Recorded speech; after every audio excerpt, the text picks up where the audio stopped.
اللہ الرحمن الرحیم۔ شروع کرتا ہوں اللہ کے نام سے جو بڑا مہربان نہایت رحم والا ہے۔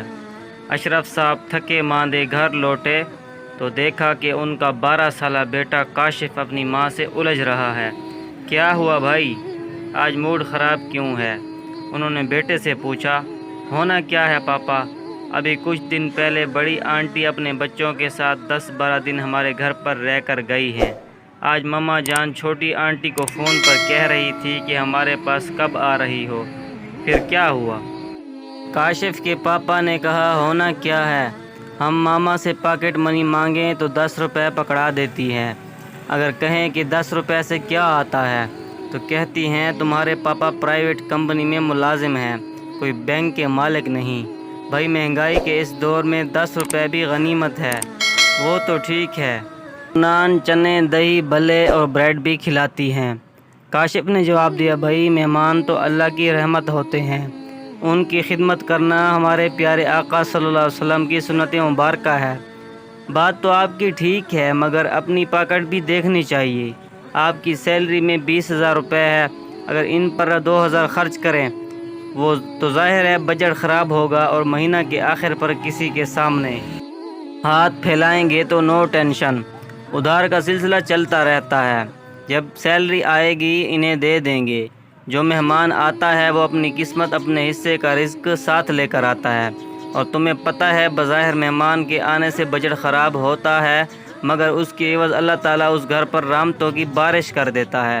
وہ بظاہر نظر نہیں آتی مگر وہ گھرانہ خوش رہتا ہے۔ ایک مرتبہ ہمارے پیارے نبی حضرت موسیٰ نے اللہ تعالیٰ سے پوچھا، اے میرے رب، جب تو خوش ہوتا ہے تو کیا کرتا ہے؟ اللہ تعالیٰ نے فرمایا، مہمان بھیجتا ہوں۔ دوسری بار پوچھا تو اللہ تعالیٰ نے فرمایا، بیٹیاں دیتا ہوں۔ تیسری بار پوچھا تو اللہ تعالیٰ نے فرمایا، بارش دیتا ہوں۔ آپ خود اندازہ لگاؤ، جس گھرانے پر اللہ مہربان ہوتا ہے وہاں مہمان بھیجتا ہے، وہاں کا رزق پہلے بھیج دیتا ہوں۔ وہ کیسے؟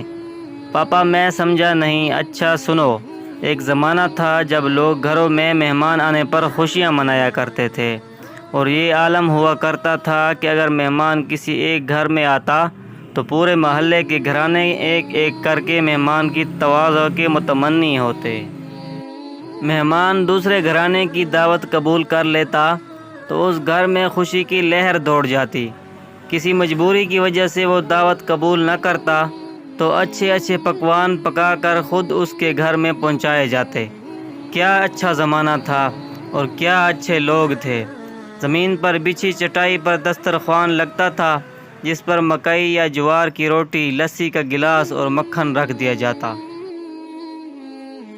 اگر پاپا جان آج کون سا لسی مکھن کا دور ہے، پیزا برگر کا دور ہے؟ بھائی وقت وقت کی بات ہے۔ اچھا ایک اور واقعہ سنو۔